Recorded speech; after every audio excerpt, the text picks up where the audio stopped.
Next to me is my 2001 Porsche 911 Carrera 4, a vehicle that has recently, in the last 5 months, undergone a serious transformation. It all started when we took the engine out and did a complete rebuild to basically beef up a lot of the internal components and also make this thing completely bulletproof. We basically did away with every single one of the M96 gotcha items that could possibly be encountered with one of these engines. Additionally, and most importantly, we increased the displacement of this engine from the original 3.4 liter displacement up to 3.8 liters. We did this by having Ellen Engineering install their wonderful and amazing Nikasil Nickies cylinders into the block of this engine, which not only increased the horsepower significantly, but also did away with one of the gotcha items that can be encountered on these M96, M97 engines. In the last few episodes, we went from starting this thing for the very first time to driving this thing for the very first time to then doing the first redline pulls. And I have reported that just in driving this thing, you can immediately tell that this thing is so much more powerful than the original 3.4 liter engine. So the question is, how much more powerful is this thing really? Is it just all in my head because I haven't driven it in months? Or is it actually, truly more powerful? Well, in order to answer that question, I have come up with a bit of a quantitative measurement, basically kind of an on-road dyno of sorts. Thank you so much for tuning in to Fun Ahead TV. Let's get right into it. All right, so I've used the word on-road dyno. You might be wondering right off the bat, David, what the ding dang ding is that? Well, because I don't have easy access to a dyno myself, I've decided to utilize the next best thing, and that is a nice wide open flat road, which is what a dyno is supposed to simulate in the first place. So, utilizing that and some simple math, we can go ahead and calculate how much torque is actually being made at that engine's crankshaft just by timing how long it takes to get from 1 RPM to the next. And we can do this in pretty high fidelity increments. I'll explain this a lot more in just a second here, but I just wanted to kind of preface and say, no, I didn't use an actual dyno, but I think you'll find that the results are actually pretty surprisingly believable, as they should be, because at the end of the day, all this is taking vehicle parameters, actual acceleration data, and then spitting out a calculation utilizing things like gear ratios, tire diameters, etc., to say approximately how much torque is actually being made at the crank. So buckle up, because this is definitely a pretty detail-heavy video as far as everything that goes into this calculation, but I wanted to be as transparent as possible with you guys and just let you know all of the considerations that went into this thing to make it as accurate as it could possibly be. With that, let's go ahead and get right into the nuts and bolts of it. All right, everybody, kind of a different setting. I'm in my office right now. I don't think you guys have ever seen me in my office. I think, maybe you have. I don't know. Anyway, let me just go ahead and explain the test itself. First of all, I'll show you just footage of one of the quote dyno pools. Let's do that right now.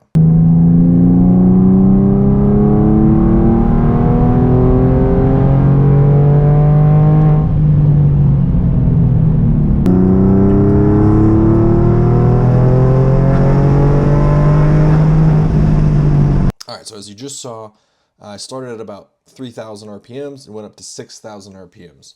I didn't go to redline for kind of some very specific reasons, one of which, and the most important one, is that I want to be able to calculate out torque.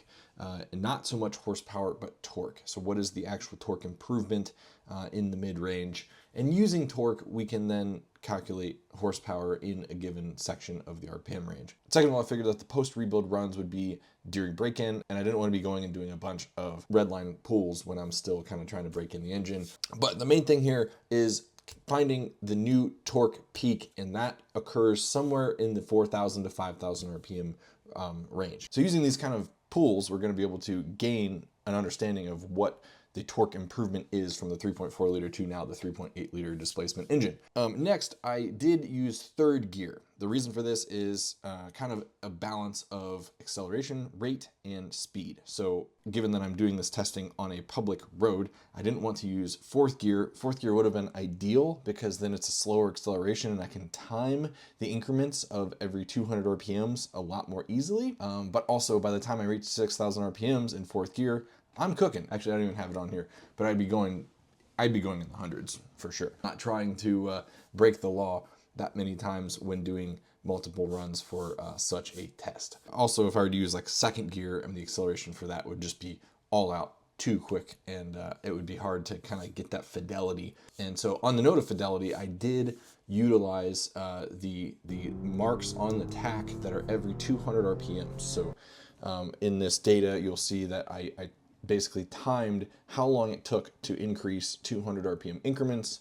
Using that, we can kind of back calculate our acceleration rates utilizing the gear ratios and the weight of the car, yada yada, to then say what the crank torque was at any given point in time. So hopefully that makes sense. Let me kind of work you through this calculator here. So first of all, this here is not, our final numbers. You guys are probably all like focusing down here on these horsepower numbers.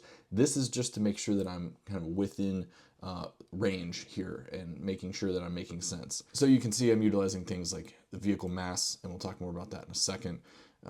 Acceleration, this was with the 3.4 liter engine. Basically, the point of this calculator is to go from converting our acceleration rate of 9.75 feet per second squared into how much force would be required to push a 3,259 pound car at that rate, and then using that, kind of utilizing things, dimensions of things like the wheels, which factors very importantly into torque, and then eventually being able to calculate horsepower. Again, like I said, the purpose of this particular section is to be able to calculate whether or not I'm kind of in the range on things.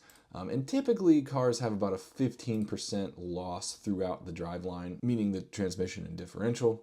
Some cars are higher, and in this case, I just utilize 15% as just kind of an approximate number. Now, this is a big thing here because I don't know the actual driveline loss. In the case of driving on public roads, I'm not able to do coast downs like how people would if they're like a dyno operator would. And that is actually what tells you what your driveline loss is. And the true way to do it is when you're on a dyno, you have the dyno run the vehicle up to some certain speed while the car is in neutral, and then it coasts down utilizing that rate of deceleration, knowing the dyno friction and all sorts of other factors, you can then calculate what the driveline loss actually is. I ended up utilizing 15% driveline loss as just kind of an approximate number. I was able to get numbers that I thought would make sense for a 110,000 mile engine. So this was just kind of a litmus check to make sure that I'm kind of in the range on what my assumption was for driveline loss. That was it. These are just notes down here, so ignore that. Also, just one other thing that I should mention that I hadn't mentioned previously is test temperature. I tried my best to have both tests be as close as possible in ambient temperature, because if you don't know, that plays a huge role in how much horsepower your engine is making. Even this 10-degree difference, 53 from 63, I wouldn't say that was a huge difference as far as like ideal spark timing and A by F goes, but if you start to get up, like if you run a 53-degree day versus an 85-degree day, there's going to be a huge difference in terms of intake air temps and therefore spark timing and air fuel. So point being, I tried to run on 2 days that were as close as possible in temperature to one another to be able to get as close of apples to apples test conditions. And these are all things for my calculation over here, vehicle speed, and then converting that into feet per second, because sorry, I'm not using metric here. I wanted to be able to convert into horsepower and foot-pounds. Okay, so gear ratio information here. Like I said, we were testing in third gear, so we've got our third gear ratio and our final drive ratio as well. And then weight considerations. So first test before the engine was disassembled, the car had a quarter tank of fuel. Most recently, car had a 3/4 tank of fuel. So I just was trying to be as accurate as possible, considering the fuel weight difference. Again, this is approximate. I didn't go and weigh my car. Obviously, if I were to get like super duper accurate numbers, I would have gone to weigh the car beforehand. On that note of approximation, the absolute numbers, as in the final torque and horsepower numbers that you're going to see in this calculation, are not actual numbers. Like the amount of assumptions I had to make, things like driveline loss, the weight of the car, it needs to be like to the pound. The point is, and the thing that I want to get across is the percentage increase from what my car once was, what my car was in October, and what my car is now. How much percentage gain did I get in torque from then until now? Not necessarily from stock, but from previous car till now car. That's it. So the absolute numbers don't really matter. Everything's made up and the points don't matter. I think they're in the ballpark, but they're not going to be like, don't take this and be like, David's car with the 3.8 liter Ellen Engineering conversion makes exactly this much torque. No, that's not right. Looking at this here, this is my calculation with the 3.4 liter. So I actually did 3 runs, but only 2 of them actually were good. So you can see here, 4,000 to 4,200 RPMs, 4,200 to 4,400, yada yada, up until 6,000 RPMs. This is the time in seconds between each of these, or how long it takes to do each of these intervals. Utilizing that time and utilizing these weights, etc., we can get an acceleration in feet per second squared. So from that, we can start to understand what the actual torque is. And the peak torque when stock occurs at 4,600 RPMs, I'd say that is pretty representative of what we were seeing in the 3.4 liter configuration. Pretty flat torque curve, honestly, and we'll see that in a second on my graph. And that ends up translating into these torque and horsepower numbers, but again, these aren't exact. All right, now moving on to the 3.8 liter performance test. Right away, you can see that these times, these interval times, are a lot smaller than what the 3.4 liter times were. So how does that convert into acceleration? Well, let's go ahead and look at these accelerations. And I know, like, what does 11.49 feet per second squared mean? We're gonna talk about that in terms of torque in just a second here. But again, right away, these shorter interval times definitely translate into much higher acceleration rates, with the peak acceleration happening around between 4,800 and 5,000 RPMs. So I'm gonna scoot this down again, and here we go. Again, approximate torque numbers. These are not exact whatsoever, but I'm estimating that before I was at peak about 238 foot-pounds. I think peak now is up near 300, but again, these absolute numbers don't mean much, so these aren't exact. And I don't have peak horsepower on here. I can estimate peak horsepower, and we'll do that at the end with my calculator that I showed first thing. Like I said, the most important thing is this right here, the percent difference in torque. So let's go ahead and look at the percentage difference in torque. This is what it translates to. And it's much easier to see on the graph, but as you can see, near the peak torque, we have about a 26% increase over what the old tired 3.4 liter engine did till now. And everywhere else, it's anywhere from 14 to 20 to up to 26%. I'm dealing with frame rates here in order to get the actual timing. I film at 30 hertz, 30 frames per second. So we're talking increments of 1/30th of a second, which sounds good on the surface, but there's definitely some rounding error as a result. All right, now scooting down the page just a little bit, here is the above information graphed out. Now, a few lines here, so it's kind of busy, but let me explain. Blue line is the stock torque curve, not the stock rated torque curve. It's what my car did based on the test data above. Orange line is the 3.8 liter test data torque curve.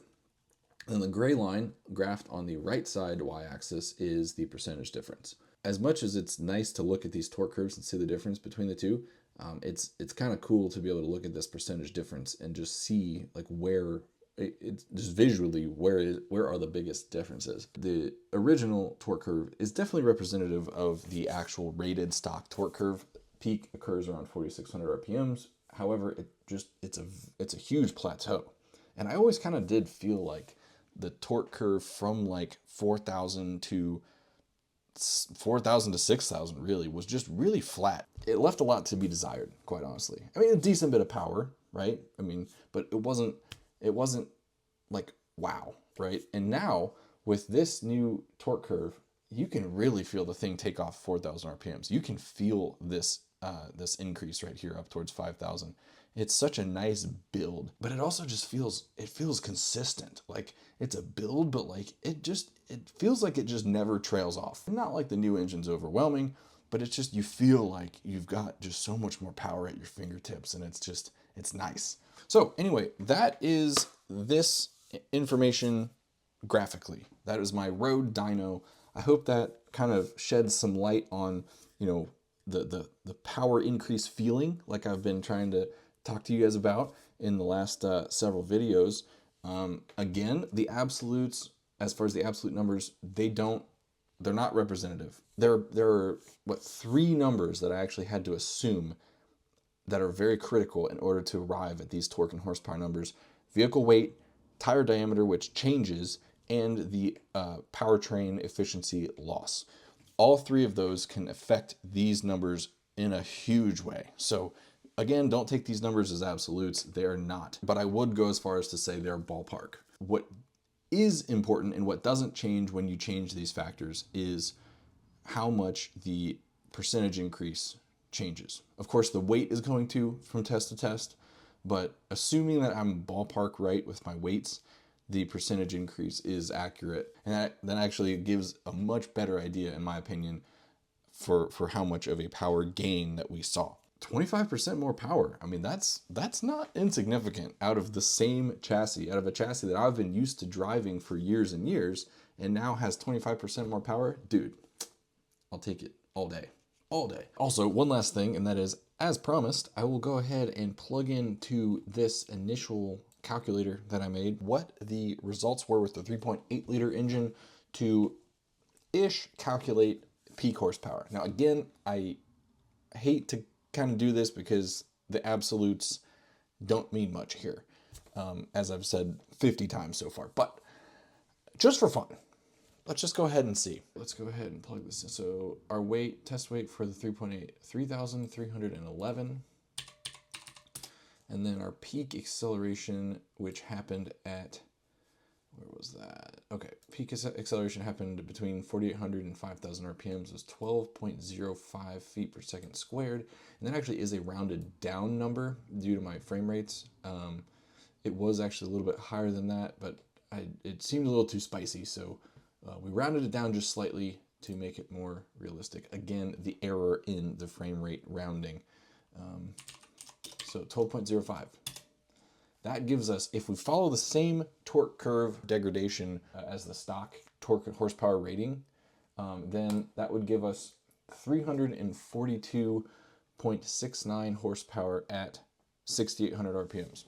Adding 42 horsepower, well, I guess adding 43, 44 horsepower from stock, I think is in the ballpark. Especially when you consider that the 3.8 liter that came in the 997.1 cars made 355 horsepower. Having an engine that makes 342 horsepower, I think is probably definitely in the ballpark when you consider that, you know, this engine's hardware is not fully optimized for the 3.8 liter configuration. I would expect it to be similar, but probably slightly lower than what the actual M97 3.8 liter achieved.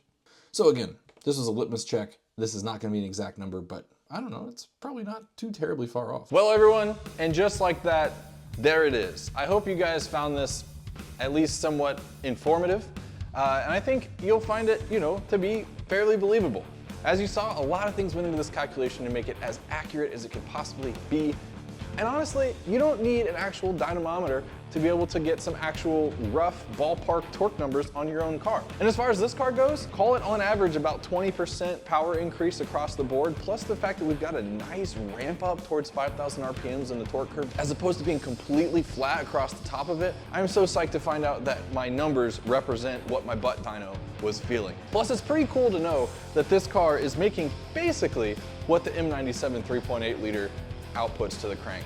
That's pretty freaking cool. With that, thank you so much for tuning into Fun Ahead TV. I hope you guys found this video at least somewhat informative and enjoyable to watch. If you did, please do me a huge favor and hit that like button. It really, really helps out my channel a lot. I appreciate you very much in advance. And also, please subscribe if you haven't already. There's always something fun happening every week. At least I think it's fun.